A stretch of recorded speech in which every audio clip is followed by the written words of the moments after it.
তাহলে দুর্নীতি করে সম্পদের পাহাড় গড়া সরকারি কর্মচারীরা এবার পড়বে বিপাকে। আরেকদিকে সরকারি উদ্যোগে ফ্রিতে শেখানো হবে ফ্রিল্যান্সিং, তা আবার দেওয়া হবে ডেইলি ভাতাও। তাহলে সব সরকারি কর্মচারীকে সম্পদের হিসাব দাখিল করতে নির্দেশ দিয়েছে সরকার। এখন মনে হতেই পারে আপনার, বাহ, নতুন সরকার এসে তাহলে নতুন একটা নিয়ম চালু করে দিল। কিন্তু আসলে এই নিয়ম অনেক আগে থেকেই ছিল।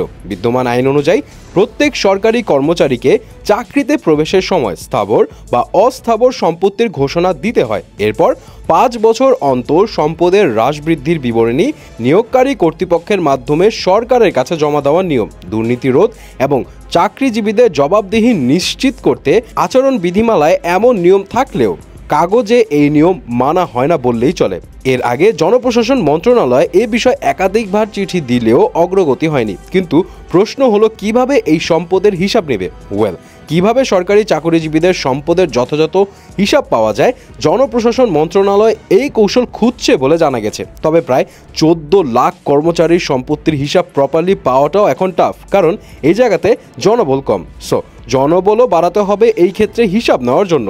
এখন একটা বিষয় কি নিশ্চয়ই খেয়াল করেছেন, বাঘা বাঘা সব সরকারি কর্মকর্তা মন্ত্রী যাদেরকেই ধরে 1000 কোটির নিচে কোনো সম্পত্তি নেই। এখন সরকারি কর্মকর্তারা 60 থেকে 70 হাজার টাকা বেতনে কিভাবে 3 থেকে 4টা গাড়ি মেনটেন করে, ছেলেমেয়েকে বিদেশে পড়াশোনা করতে পাঠায়, আবার 4-5টা বাড়ির মালিক হয়। এগুলো সবাই জানে যে টাকাটা হালাল না, বরং হারাম।